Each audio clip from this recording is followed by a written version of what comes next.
با لایک مرا همراهی کنید عزیزان. به همراهی شما نیازمندم. سپاسگزارم. واسه چی فروزان رو به حد مرگ کتک زدید و حالام از چلاق پوران میگید؟ نمیخواستم توران چیزی بفهمه، اما ننه خونسرد گفت چون قوم شوهرش گولمون زدن، یکی دیگر رو آوردن سر سفره عقد، منتهی به عقد یکی دیگه درش آوردن.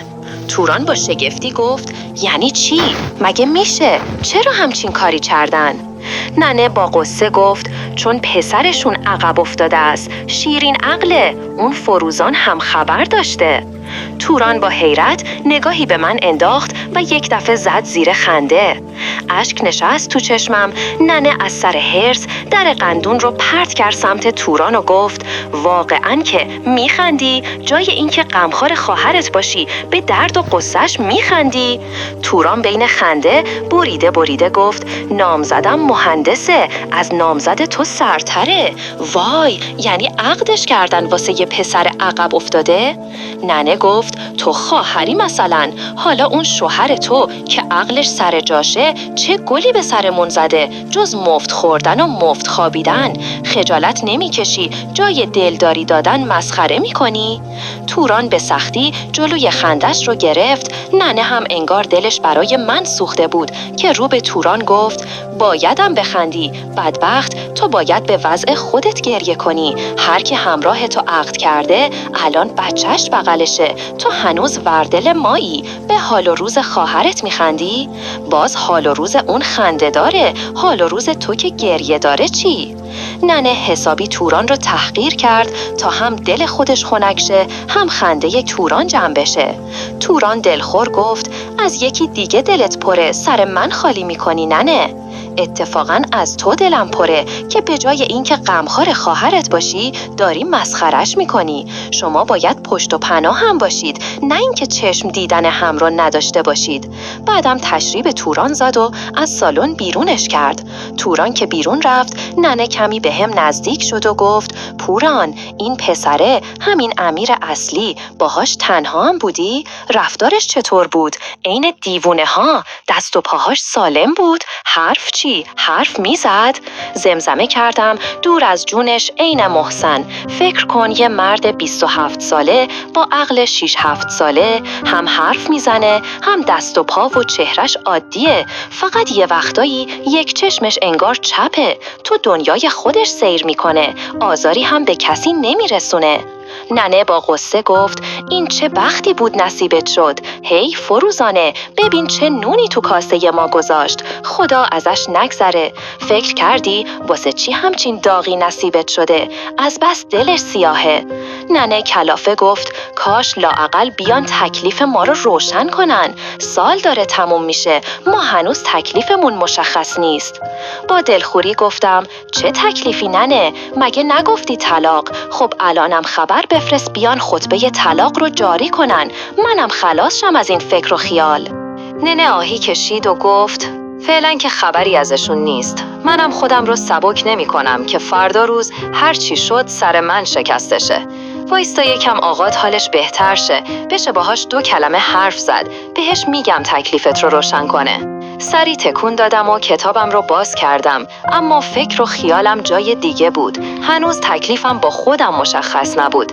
انگار دلم میخواست ننه دلداریم بده و بگه حالا این پسر زیادم بد نیست، اصلاً بیاد از خوبیای خانوادش بگه، بلکه دلم رو یک دله کنم و برگردم شهر. اما ننه هرچند میدونست طلاق عواقب زیادی داره ولی بازم مخالف این وصلت بود. 1-2 روز بعد اون ماجرا بود، اسفند داشت به آخرین روزهای خودش میرسید. وقتی تو یک روز سرد و برفی در خونمون رو زدن، مدرسه ها به خاطر شدت بارش تعطیل شده بود و من از سرما چسبیده بودم به بخاری نفتی و داشتم چرت میزدم. با صدای ضربه هایی که به در میخورد، ننه که داشت برنج پاک میکرد تشریب من زد و گفت نمیشنوی در میزنن؟ برو در رو باز کن دیگه. بی‌حوصله از جا بلند شدم و همونطور که سر توران غر می‌زدم به سمت حیاط رفتم. همیشه از زمستون و برف و سرما بیزار بودم. ننه میگفت انقدر لاغری که سرما تا مغز استخونت نفوذ میکنه. در حیاط رو که باز کردم چشم تو چشم شدم با چشمهای قرمز منیر خانم. به سختی سلام کردم و سری تکون داد و گفت مادرت خونه است؟ آقا چی؟ لب گزیدم و گفتم آقام پیش فروزانه، ننم خونه است. برگشت و رو به آقا مصیب که پشت فرمون نشسته بود گفت برو آقا، قدرت رو از خونه فروزان بردار بیار. امروز تکلیف این دوتا باید مشخص بشه.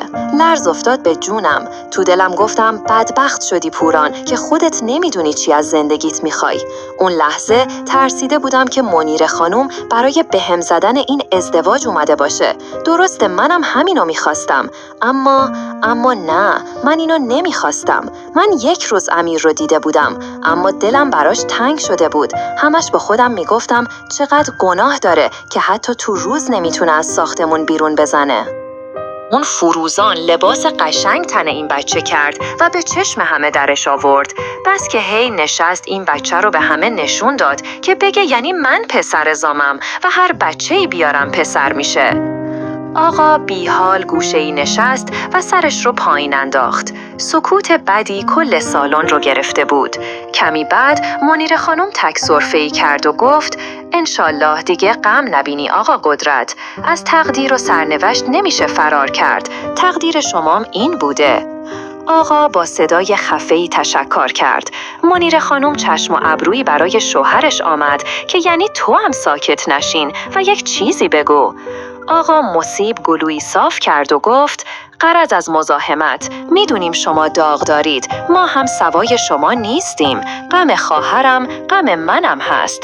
محسن عین پسر منم بود، خدا شاهده، ما هم عین شما داغ به دلمونه. اما آدمی تا زنده است باید زندگی کنه. برای همین اومدیم اگر اجازه بدید تکلیف این دوتا جوون رو مشخص کنیم. آقا نگاه بدی به برادر زنش انداخت و گفت چه تکلیفی؟ من بچم مرده. چون بچم مرده نتونستم پاپی زندگی این دختر بشم، وگرنه زودتر از اینها باید کار رو یکسره می کردم. از تو انتظار نداشتم آقا مصیب. من داماد شما بودم. ما نون و نمک خورده بودیم. تو چشمهای من نگاه کردید و دروغ گفتید؟ دختر من چی کم داشته که با دوز و کلک به عقد پسر عقب افتاده‌تون درش آوردید؟ اصلا این عقد باطله. عقدی که با دروغ خونده شده باشه هیچ ارزشی نداره. دختر منم خواستگار داره. همین پسرموش از خداش بود من دخترم رو بهش بدم. منتهی من سر احترامی که به شما داشتم برادر خودم رو از خودم رنجوندم. این رسمش نبود مصیب. فروزان هم بره شکر کنه که طلاقش ندادم، هرچند اسما طلاقش ندادم، وگرنه بین من و زنی که انقدر دروغ میگه دیگه هیچی نیست، فقط یه اسمه برای بی سرپناه نشدن پسرام. ننه گل از گلش شکفت از حرف آقا، هرچند هنوز بابت من هرس و جوش میخورد و مدام این پا و اون پا میشد، اما همین که شنیده بود آقا دست شسته از فروزان انگار دنیا رو بهش داده بودن. منیره خانم با ملایمت گفت من گفتنی ها رو برای آسیه خانم و پوران گفتم. این عقد ثبت شده. اگر بنا به طلاق باشه باید دخترت بره درخواست طلاق بده، دلایلش هم بگه. اگه دادگاه گفت منطقیه میتونه طلاق بگیره. اما ما هم بیکار نمیشیم آقا قدرت تا شما بیای ثابت کنی امیر من مشکل داره و این عقد باطله. انقدر باید با دخترت پله های دادگاه رو بالا پایین کنی که خسته شی. شک مکنید حداقل 2-3 سال گرفتار این رفت آمد بی نتیجه میشید. تهشم دخترت میشه یه دختر مطلقه که سنش هم رفته بالا و دیگه کسی هم خواهانش نیست. تازه اگر بتونید ثابت کنید. آقا با خشم گفت تهدید میکنی منیره خانم؟ هرچی ما هیچی نمیگیم شما انگار دور ورداشتی. فکر کردی هر کاری دلت بخواد میتونی بکنی؟ منیره خانم شونه‌ای بالا انداخت و خون سرد گفت تهدید نمی کنم. دارم راهی که پیش روتون هست رو بهتون نشون میدم. مصیب شاید با شما تعارف داشته باشه، اما من رک حرفم رو میزنم. تو این مسیر ما هیچ جوره با شما سازش نمی کنیم. اگه شما رفتی و پرسیدی و فهمیدی این عقد باطله، منم رفتم و از وکیل سوال کردم. طلاق دادن تو این مورد به این راحتی که فکر میکنید هم نیست. منم تو این مورد کوتاه نمیام. هر کاری لازمه انجام میدم تا این پروسه طولانی تر بشه. ننه جوشی شد. تقصیر از ما هستش که خواستیم سازش کنیم و دوستانه همه چی رو حل کنیم. الحق که خلائق هرچه لایق. با آدمی که با دوز و کلک جلو اومده باید عین خودش رفتار کرد. بعدم از جا بلند شد و رو به منیره خانم گفت برو هر کاری میخوای بکن. آسمون به زمین بیاد من نمیذارم دخترم پرستار بچه علیل تو بشه. منیره خانم که حسابی از کلمه علیل بدش اومده بود با حرص گفت در مورد بچه من درست حرف بزن. بچه من علیل نیست. پاش بیفته 100 تای داماد اولته. تو هم بود و دنبال طلاق گرفتن ببینم تهش اونی که میفته به منتکشی ماییم یا شما.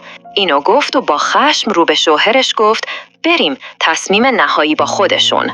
آقا مصیب با قصه نگاه هم کرد و گفت دخترم من ضمانت میکنم تو زندگی با بچه من خوشبخت بشی. هر چی بخوای به نامت میزنم. قبل اینکه بیای تو اون خونه به نامت میزنم تا بفهمی حرفم دروغ نیست. امیر بچه بدی نیست. تو خودت دیدیش. اتفاقی که براش افتاده هم تقصیر خودش نبوده. از روزی که رفتی اسمت از زبون امیر نیفتاده. مدام سراغت رو میگیره. باهاش راه بیای. دنیا رو به پات میریزم. بی‌نیازت میکنم از مال دنیا. چشمهام خیس اشک بود. ننه بازوم رو گرفت و کشیدم عقب و با حرص گفت واسه زندگی این دختر من و آقاش تصمیم میگیریم. شما هم لازم نیست تو گوش دخترم بخونی و خامش کنی. بفرمایید بیرون. پایین انداخته بود و هیچی نمیگفت. ننه هم صدقه سر سکوت آقا خوب دور برداشته بود. جوری که بازوی منیره خانم رو گرفت و هلش داد بیرون. با گریه روی زمین نشستم. آقا با صدای خفه‌ای گفت راست میگن. اگر بخوان اذیتت کنن میتونن 3-4 سال سر بدونند. جوری که موهات بشه رنگ دندونات. این پسره معلولیتش در چه حده؟ صدای جیغ ننه هوا رفت. چی میخوای بگی قدرت؟ نکنه میخوای دختر دستگلم رو تقدیم اینا کنی؟ لیاقت دختر من اینه؟ آقا با حرص گفت صدا تو بیار پایین آسیه. من از زمین و زمان بریدم. من رو جوشی نکن. بزنم به سیم آخر واسه همتون بد میشه. ننه با خشم گفت دلت از جای دیگه پره. سر من و بچه هام خالی نکن. حرف اول و آخر من همینه قدرت. من دختر به این قوم نمیدم. آقا که از سر و صدای ننه خسته شده بود ناسزایی نثار ننه کرد و از خونه بیرون رفت. صدای بسته شدن در حیاط که به گوشم رسید ننه سرپا نشست و با قصه گفت ای بدبخت پوران ببین ما رو به چه وضعی انداختی. چقدر گفتم اینا یه ریگی به کفش دارن. چشمت به بر و روی پسره افتاد. حالا ببین چه زندگی واسه خودت ساختی. حق حق کنان گفتم مگه تقصیر من بود؟ آقا این همه سال باهاشون رفت و آمد داشته.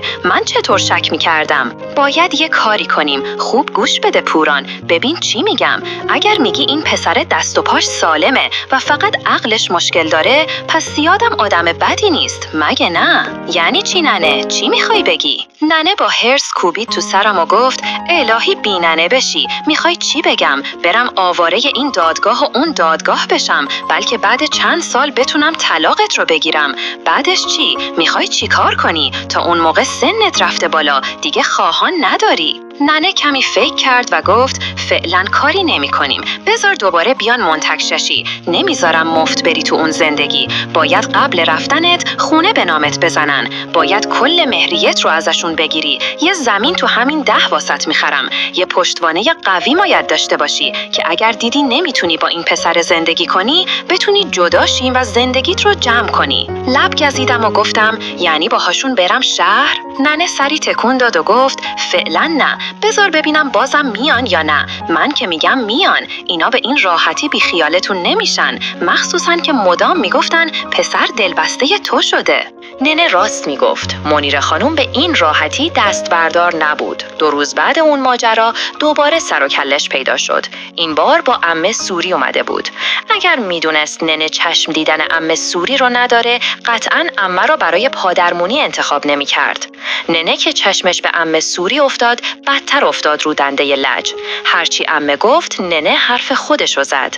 عمه اول از در نصیحت وارد شد، بعد سعی کرد من را خام کنه و در نهایت عین منیر خانم گفت آسیه عقلتو به کار بنداز. فکر کردی از این پسر طلاق بگیره پسر شاه و وزیر میاد خواستگاری دختر مطلقه؟ تهش باید بشه زن رضا که همیشه خدا جیبش خالیه و دستش جلوی باباش درازه. ننه با حرص نگاهی به منیر خانم انداخت و گفت دستت درد نکنه منیره، رفتی راز بچه منو به دشمن من گفتی. عمه پشت چشمی نازک کرد و گفت من شاید دشمن تو باشم اما دشمن بچه برادر خودم نیستم. خودتم میدونی من از روز اول خبر نداشتم، اما حالا که فهمیدم قصد ندارم از این راز حرفی به کسی بزنم.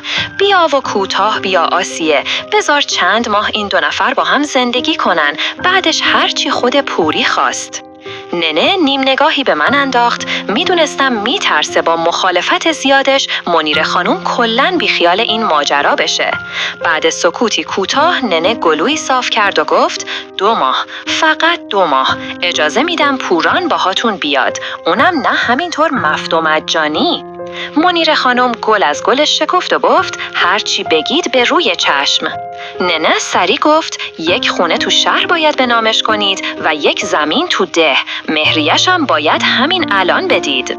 با خودم گفتم الان منیر خانم روترش میکنه و تاقچه بالا میذاره. حتی عمه سوری هم تعجب کرده بود از حرف ننه، چون با حیرت گفت آسیه مگه داری معامله میکنی؟ ننه بی‌حوصله گفت تو ساکت شو سوری، به اندازه کافی زندگی بچه منو خراب کردی. قدرت اختیار زندگی این دختر رو داده دست منم شرطم اینه. منیر خانم بی معطلی گفت چشم هرچی شما بگید، من حرفی ندارم. ما اینجا که زمینی نداریم، اما تو ده خودمون زمین زیاد داریم. همین امروز میگم مصیب کاراش رو انجام بده، مهریه رو هم 1-2 روز وقت بدید، میریم از شهر سکه میخریم میاریم، اگه نشد معادلش پول میاریم. خونه شهرم خود من روز اول گفتم، الانم حرفی سرش نیست.